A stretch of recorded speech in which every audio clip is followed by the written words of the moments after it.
I'll be starting with question number 15.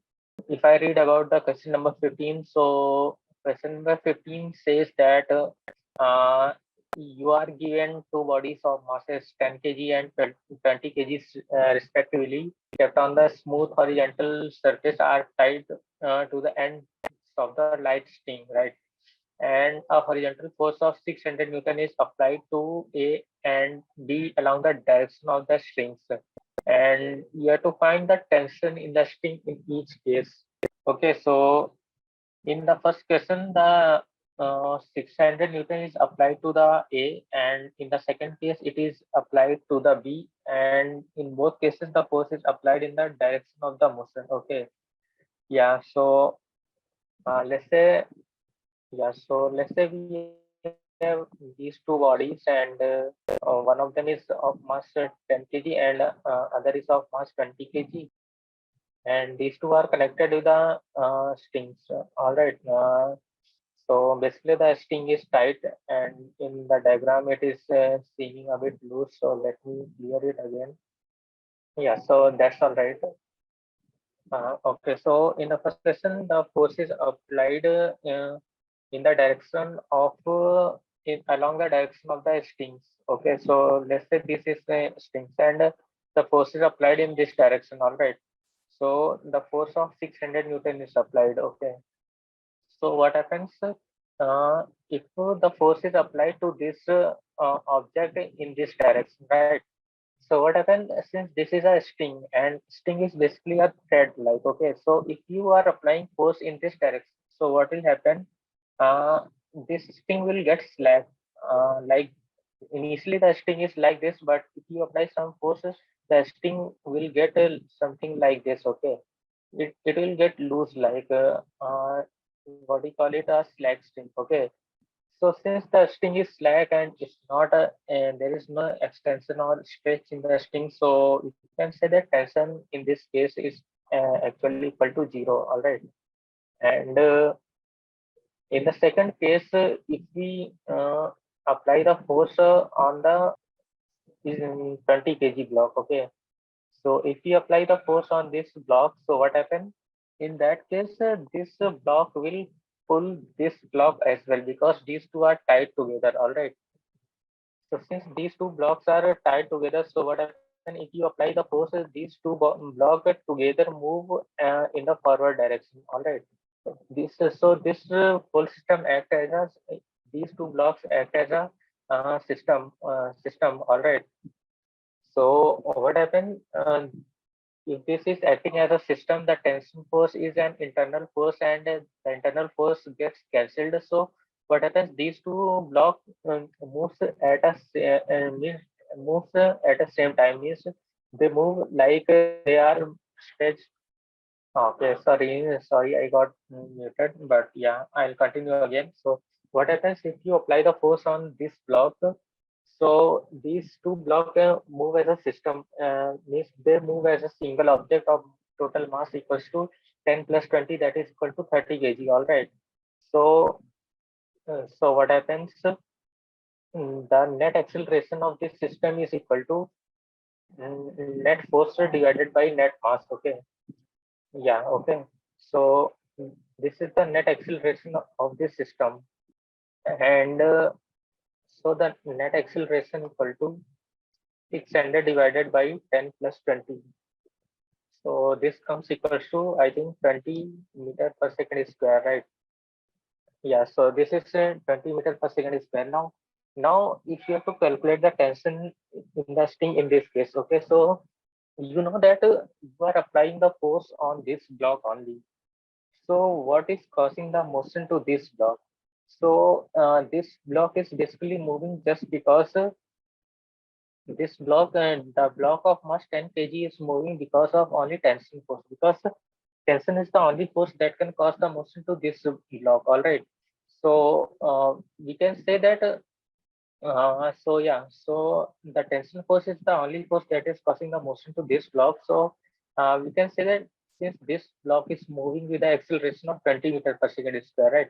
Because the whole system is moving with an acceleration of 20 meter per second square. So if this block is moving with acceleration of 20 meter per second square, so this block is also moving with the acceleration of 20 meters per second square because these two are connected together. All right. So yeah, and since this block is moving with acceleration of 20 meters per second square, so the needed force to move this block with that acceleration is equal to this force equals to mass into acceleration, right? So this is 10 into 20, right? So this comes equals to 200 Newton. This is equal to 200 Newton, okay? So since the tension force is the only force that is causing the motion to this 10 kg block, so we can say that tension force is also equals to 200 Newton, all right? So the tension force in this case is equal to 200 Newton, okay? So yeah, I hope this is clear now, and yeah. So I'll move with the next question, and the next question is actually an important question because a lot of pulley-based questions are based on this problem, and this is the base for most of the problems. So yeah, I'll be explaining that part. Okay, so the question number 16 says that two masses of 8 kg and 12 kg are connected to the ends of light inextensible string. So what do you mean by inextensible string is that in that case, so what happens in that case? Actually, in the question of the above part, if we consider this, actually there is just one mistake in the question number 4.15. Yeah, so just let me get back to that part. Actually, in the first part, we have considered that. Actually, we have considered that when the force is applied on this block, the force is applied in this direction. But since the it is given that force is applied in the direction of the string, so that means the force is being applied in this direction, outward direction, right? So there is a one mistake in the part one. So let me come back to the part A. So again, in that case also, if you consider the total system, then the net acceleration of this system is equal to 20 meters per second square again, because the force is acting 600 Newton and the total mass of the system is also unchanged. Okay, so the net acceleration is again equal to 20 meters per second square, right?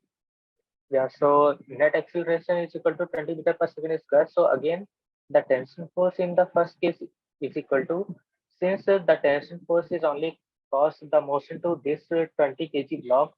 So we can say that the tension force equal to 20 into 20 because the acceleration of the block is 20 and the mass of the block is also equal to 20. Okay, so net tension force is equal to 400 Newton. All right. So this is the case, okay. So in the first case, the needed tension force is 200 Newton, and in the second case, the tension force is equal to 200 Newton. All right. Yeah. So after this, we'll move to the question number 4.16. Okay. So it is given that in this time the masses are connected with a pulley. All right. So let me draw some shapes. Yeah, so let's say this is the pulley, and these two masses are attached to this pulley, all right. So let's say this is the mass of 8 kg, and this is the mass of 12 kg, all right. Yeah, so this is 12 kg and this is 8 kg, all right. And the pulley is fixed to some support, all right. So let's say this is some support with which the pulley is fixed, okay. So by seeing the diagram, you can conclude that since this block is heavy and this block is light, so definitely this is going to fall down, and this 12 kg block is going to lift this block in the upward direction. All right. So yeah, that is a normal analogy that we can deduce from this diagram, and since these are connected with a tight string, so there would be some tension force also acting in this system. So yeah, this is the tension force, and now we don't have to do anything much, but we just have to write some simple equation of motions for this case. Okay. Yeah, so we'll write the equation of the motion systematically. Just 1 minute. Okay. Okay, so for the 12 cases, these two are connected with inextensible strings. So the total acceleration of 12 kg block is also equal to the acceleration of 8 kg block. All right, because these two are connected with the same strings. So if one block is falling with some acceleration a, then other block is also falling. Other block is also going upward with same acceleration. That is 8 meter per second square. All right. So what we are going to do is that we'll write in a equation of motion for 12 kg. So we have to keep the direction in the mind, because since this block is falling downward, so for this block, if we take downward direction as a positive direction, so we can write there is a force of gravity that is equal to 12g mass into acceleration. Okay, where we'll consider g equals to 10 meter per second square. And since the tension force is in opposite direction of the gravity force, okay, so we are writing this with a negative sign. All right. So this is the case, and since let a with a common acceleration with which it is falling down, okay. So this is equal to 10 times a, okay. And if you write for the 12 kg block, sorry, for the 8 kg block, if we take upward direction as a positive direction, then we are going to get t minus 8 g equals to 8 times of a. Okay, so we have these two equations, and we have two unknowns. Okay, so we can solve these equations very quickly. Just we'll add these two equations together. So we'll get what we get: 12g minus 8g equals to 4g. Okay, 4g equals to 12 plus 8 equals to 20 times of a. Okay, so we'll get a equals to 20 by 4g by 20. Okay, so if you put g equals to 10 meter per second square, so yeah, so in this case we get the common acceleration as 2 meter per second square, and if you put this acceleration in any of these two equations, so we can get the tensile force. All right. So let's say we put this in this case, so p equals to 8 times g plus a.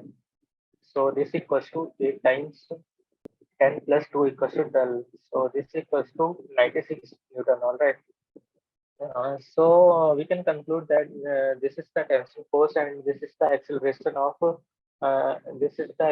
of these two blocks. Okay. So this is the way we approach every pulley equation. You just have to write the tension equations, and you have to solve the simultaneous equation in this way. All right. So we will move to the next part now. Okay, so in this question, it is given that a nucleus is addressed in a laboratory frame of reference, so that if it degenerate, disintegrate into two smaller nuclei, the product must move in an opposite direction. All right, so you have to just show that let's say this is any nucleus, and let's say this splits into two parts. Okay, because what happened in the nuclear reaction, basically in the fission reactions, bigger nucleus split into the smaller nuclei, and these nuclei moves in some direction. So okay, so you just have to prove that these two moves in some opposite direction. Okay, so if you go to the basic of laws of motion, and if you consider about the momentum, okay, so you know that initially the nucleus is at rest. Okay, so since it is at rest, so its momentum is equal to zero. All right. So since it is at rest, so its momentum is equal to zero. Okay. So by conservation of momentum, you know that initial momentum is equal to final momentum. Okay, because there is no external force acting on the system. Okay, if there is no external force to change the state of the system, the net momentum is going to be the conserved in this system. Okay, so if we consider from the same analogy, so we can say that okay, so since the initial momentum is equal to final momentum, so we can say that final momentum will also be zero equals to, because the initial momentum is zero, so final momentum should also be zero, right? So from here, since final momentum is equal to zero, so let's suppose m1 and m2 is the mass of these smaller nuclei. Okay, So the net and V1 and V2 with the some velocity of these two nuclei. Okay, so what would happen? P finally is equal to 0. Okay, so this implies that M1 V1 plus M2 V2 equals to 0 because we are considering, let's say, masses are M1 and M2 and their velocities are V1 and V2. So from this analogy, you can say that M1 V1 equals to minus of M2 V2. Okay. So what does this minus sign represent here?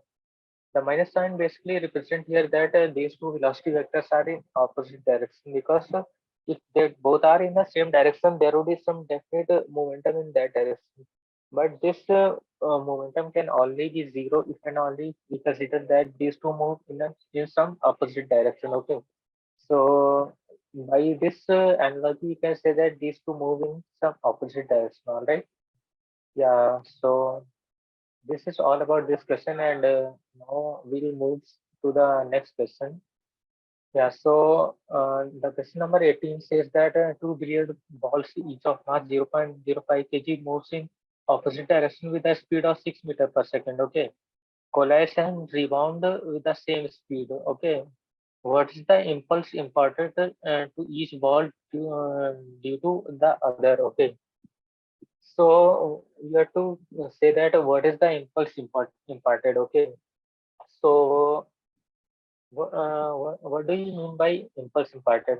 So if you consider about the theory of the impulse, so impulse is basically the change in the momentum. Okay, let's say these two are balls and these two are initially coming in this direction. Okay, okay, so let's say after collision, these two move in some opposite direction. So you have to find the impulse imparted to the one ball due to the another ball. Okay, so you can consider this way as initially the momentum is mv. Okay, and the final momentum is equals to minus mv. Okay, because these ball rebounds in opposite direction. So if we are considering this direction as a positive direction, then this direction is going to be the negative direction. All right.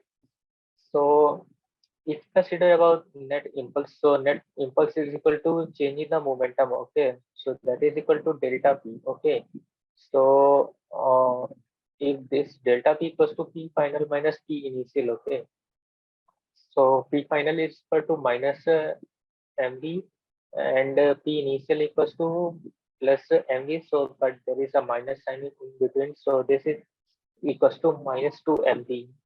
Since we are given the mass of the ball equals to 0.05 and speed equals to 6 meter per second, so if we substitute these values, so we get minus 2 into 0.05 and into 6. Okay, so this comes equals to 2 into 0.05, that equals to 0.1, and 0.1 into 6, that is equal to 0.6. Okay, so this is the value of impulse imparted, and negative sign represent nothing but it represents that impulse is imparted in this direction. Okay, because we are considering the forward direction as a positive direction and the opposite direction as a opposite direction. Okay, so this is the impulse imparted, and its unit is same as the unit of impulse. Okay, so yeah, this is about this question, and if we move to the next question, that is 4.19, I guess. Yeah, so we'll be moving to the question number 4.19 now. And this says that a cell of mass 0.020 kg is fired by the gun of mass 10 kg. If the muzzle speed of the cell is 80 meter per second, what is the required speed of the gun? Okay, so again, this is based on some principle of conservation of momentum. Okay, so yeah, so what do you mean by conservation of momentum, and why we are thinking about conservation of momentum in this case? So the explanation is simple because there is no external force acting on the system because initially the system is at rest. Okay, and since the initial system is at rest, so final system, so initial momentum is also equal to zero. Okay, so let's say if this is some gun. Okay, so this is badly drawn gun. Okay, for a moment, let's say consider this is the gun, and you are firing some bullets from this gun. Okay, so this is the bullet. This is the cell in. This is how the cell moves, and it imparts some backward momentum to this gun. So you have to find the required speed of this gun. Okay, so you know that P initial equals to again P final, because initially the system is at rest. So final momentum is should also be equals to zero. Okay, so Pi equals to Pf equals to zero. All right, and since these two moves in opposite directions, so we can say that 0.020 into 80 is equals to what is 0.02 into 80 into mass of the gun is 100 into velocity. All right. Let's say we are considering the recoil velocity is equal to V. All right. So yeah, if we divide by the 100 in this direction, so we get V equals to 0.8 into 0.020. Okay.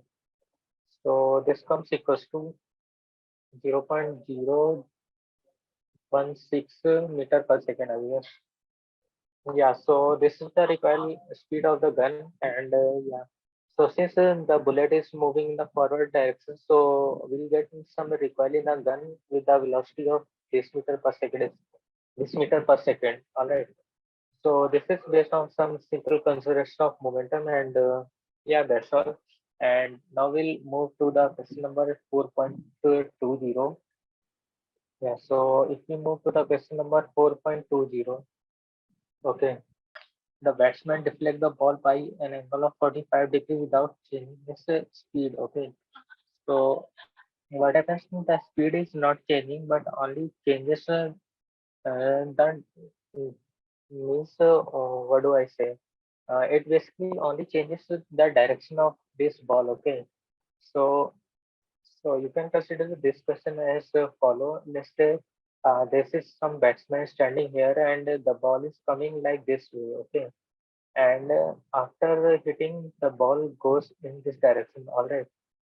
So let's say this is some horizontal direction, and this is vertical direction, and this is the motion of the ball. Okay. So since this angle would be equals to theta by 2, and this angle would also be equals to theta by 2, okay, where the angle theta is equal to 45 degree. All right. Yeah, so the angle is 45 degree. Okay.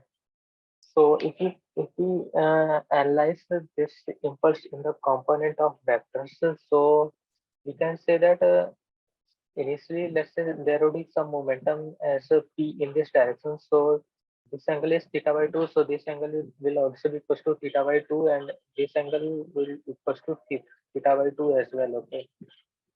So let's say we consider this theta by 2 angle as a phi. Okay. So this component will equals to p cos. This is p cos phi, and this is p sin phi. Okay. And similarly, this is reflected in this direction, so it has also two component, one along this direction, and another along this direction. All right, so if this b angle, this p, so this will be equals to p, this will be theta by 2, and this will be theta by 2, so this is equal to p cos theta by 2, or sorry, pi by 2.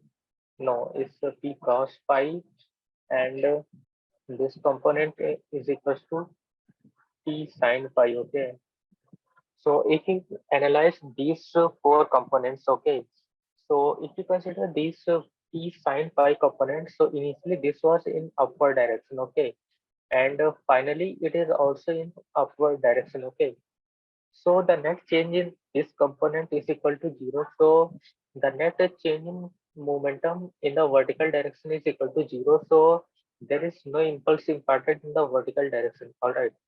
So where is the impulse imparted? So actually the impulse is imparted in the horizontal direction because the final component of the horizontal is in this direction. All right. And initially it was in this direction. Okay. So the net change in component is equals to 2 times of p cos phi. Okay. So this is the change in momentum. So the same is equals to impulse imparted. Okay. So if we evaluate this value, so this is equal to j equals to 2 times of cos phi. Okay. So we can say that j equals to 2 into cos phi is equals to 45 by 2. All right. So 45 by 2, that is equals to 2p cos phi, and p is equals to mass into velocity. Okay. So the mass is 0.15 into velocity is 50 meter per second. Okay. So we have to evaluate this value. So j equals to 15 to the 30, and 30 into 15 is equal to 4.5, I guess. So this is equal to 4.5 cos 22.5. So yeah, if we evaluate this value, so this value comes to the 4.157. So yeah, this is the impulse imparted by the batsman to the ball. Okay, and its unit is kg meter per second. Okay, so this is all about this question, and this one was interesting question to understand how the momentum changes in different cases, and how do you need to evaluate the impulse imparted to the object. Okay, so impulse is nothing but you have to calculate the change in the momentum. Okay, yeah. So if we move to the next question, so that is 4.21. Yeah, so 4.21 is about a stone of mass 0.25 kg tied to the end of the string is reeled around a circle of a radius of 1.5 meter with a speed of 40 revolutions per minute in a horizontal plane. Okay, so you have to find the tension in the string, and what is the maximum speed with which the stone can be reeled around the string that can stand the maximum tension of 200 Newton. Okay, so so it is given that the speed is equal to 40 revolution per minute. Okay, so this is basically equals to frequency of revolution. So and the number of revolution per second is equals to 40 into 60. Okay, 40 into 60, that is equals to 2400. Okay, 2400 revolution per second. Okay, and if you find the angular velocity, that is equals to omega, and omega is nothing but that describe about the number of radiation revolved by the body, and this is equals to 2 pi into f. Okay, so omega equals to 34 into pi into f. So this is equals to 4800 into 4800 pi radiation per second. So its the unit is radian per second. Okay. Because omega is the measure of number of the angle shaped by the body. Okay. So it's the unit, and its magnitude is equal to 4805 meter per second. Okay. So if we draw the diagram of this body, so this is some top view of this body. Basically, this circle is present on some table, and the object is revolved around this table, this circular motion. Okay, and the radius is given by this value. Okay, so yeah, since you know that there is some tension force needed to revolve the body in a circular motion, and this tension force helps in getting the necessary centripetal force to keep the object in a circular motion. Okay, and you know that the magnitude of this centripetal force is equal to, so F equals to mr omega square. Okay, so this is the magnitude of this centripetal force. So if you put the value in this expression, so this comes to equals to 0.25 into radius of the string is 1.5 meter into the value of omega is 4800 pi square. Okay, so this is the expression, and if we calculate this expression, so actually there is a small calculation mistake in the error question. So this is given as a revolution per second. Okay, oh sorry, this is this is given 40 revolution per minute. Okay, so we have to calculate the number of revolution per second. Okay, so this is actually a bit wrong.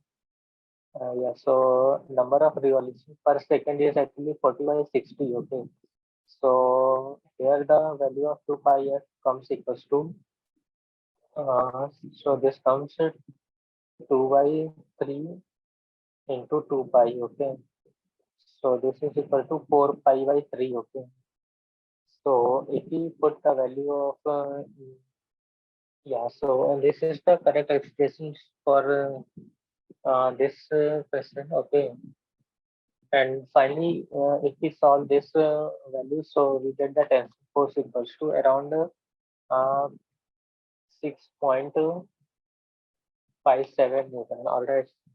Yeah, so this is the case. And in the second question, you are said that what is the maximum speed with which the stone can be curled around this circle. Okay, so you know that if you keep on increasing the velocity, the centripetal force is also increasing. Okay, so there comes a state when the tension reaches to the maximum value that the string can withstand. Okay, so after which the string will break down, and if the string break down, so there won't be any circular motion. All right, so there is upper limit. So the same upper limit is given on the tension force, and this is equals to 200 Newton, I guess.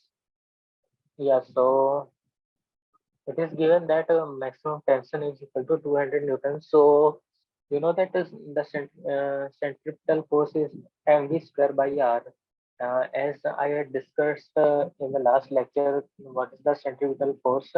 So this is equal to mv square by r. Okay, and yeah, so we are given that maximum tension is 200, and mass is given equals to 0.25 and v square, and uh, radius is given equal to 1.5. Okay, so if we substitute these values, and we find that v square comes down to equals to 1200 meter per second. Okay, so from here we get 34.66 meter per second.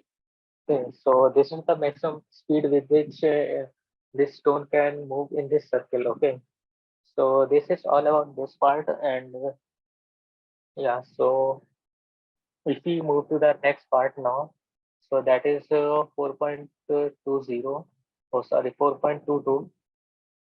Okay, so the 4.22 says that if in exercise 4.21 the stone is increased beyond the maximum permissible value and the string breaks suddenly, which of the following correctly describe the trajectory of the stone after the string breaks? So you are given some options like the stone moves radially outward, the stone flies out tangentially from the extent of the string breaks, and the stone flies off at an angle with a tangent whose magnitude depend on the speed of the particle. Okay, so let's say 1 minute. Sorry. Okay, so let's say this is the circular path in which the stone is initially moving. So this is revolving around this circle. Okay, the stone is revolving in this circle, and you can say that at any instant the velocity of this stone is tangential to this circle. Okay, so if let's say the string break at this point, so what happens? Since the velocity of this stone is in this direction, so as soon as the string breaks, all the force stop acting on the body. Okay, since just after the breaking of the string, there is no force acting on the body, and it will maintain its, uh, it will follow the direction of the velocity in which it is moving. Since the direction of velocity is this direction, so its a displacement also start in this direction only. So you can say that the stone flies off in the direction tangential to this circle. Okay, so radially outward, it cannot move radially outward because radially outward is this direction, and there is no velocity of the stone in this direction, so it cannot move radially outward. And the second option says that the stone flies off tangentially from the instant of the string breaks. Okay, so this is correct because the stone flies off tangentially from the instant of the string. Correct. Okay, so B option is correct for this part. Okay.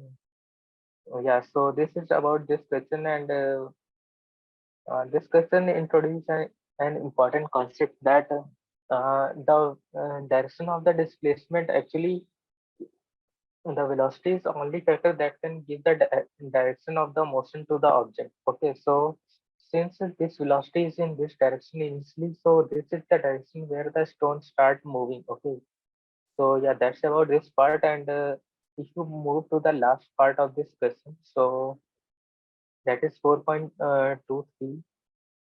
So this says that explain why a horse cannot pull a cart and run in empty space.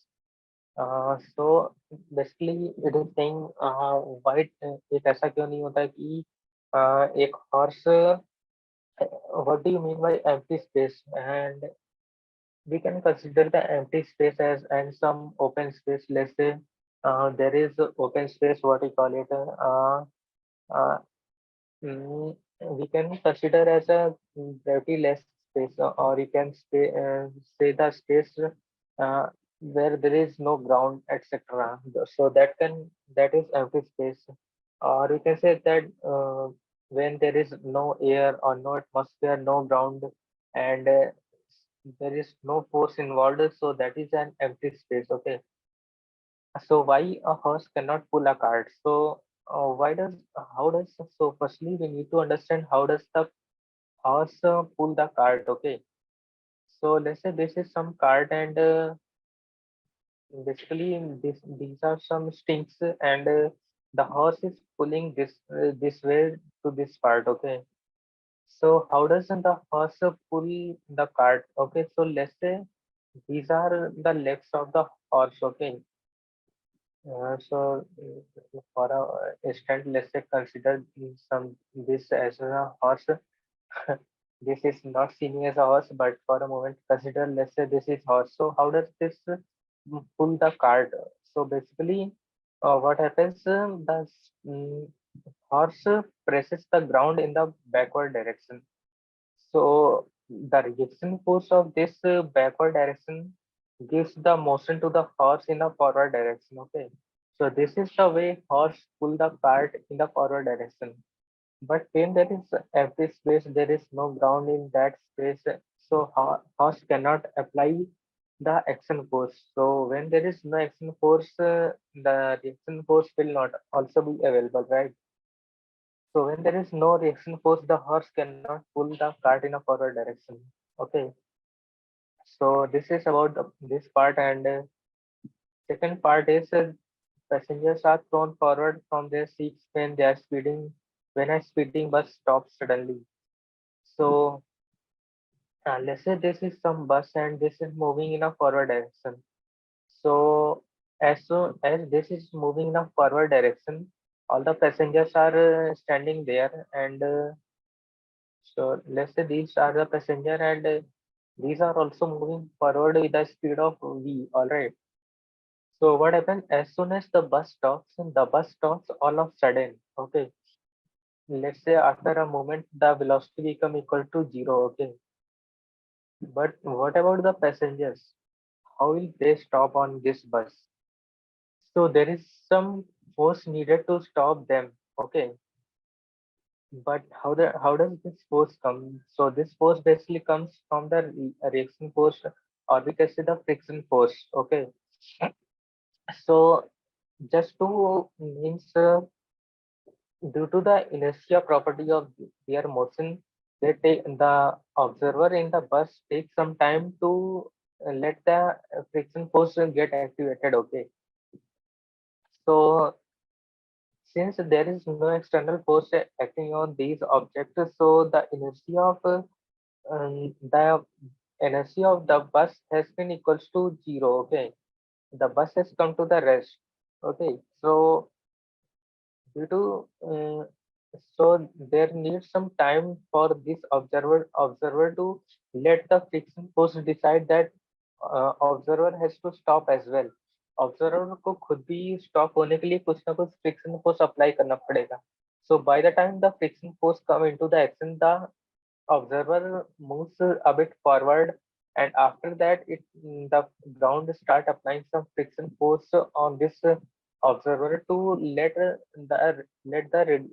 reduce the effect of the velocity. Okay, so this is how the observer takes some time to get settled in the rest state of the bus.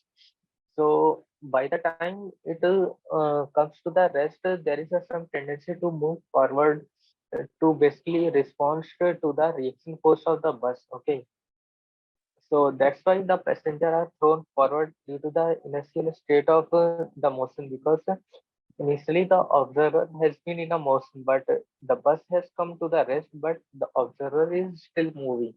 Okay, so to overcome the effect of inertia, the observer are thrown in forward direction. Okay, so this is about this part, and if we consider about the C part, so it says that it is why is it easier to pull a lawn mower than to push it. So what it is saying that let's say there is some object. Okay, so it is saying that why is it easier to pull the observer rather than pushing the object. Okay, so if you analyze the component of these pull forces, so these are the forces. Okay, and if you analyze the component of these push forces, so these are the component. All right. So if you analyze this component, this component is acting upward direction. So this is basically reducing the overall normal reaction force acting on the ground, acting by the ground to the block. Okay. So since the normal reaction force is reducing, the friction force will also be lesser, because the friction force is equal to mu times of normal reaction force. All right. So this is the friction force. Okay. So if normal reaction is lesser, the friction force will also be lesser, right? So it will be easier for the observer to move it forward direction because the friction force has been reduced. Okay. But when you are pushing the block, so there is a normal reaction force. There is a component which is acting downward direction. All right.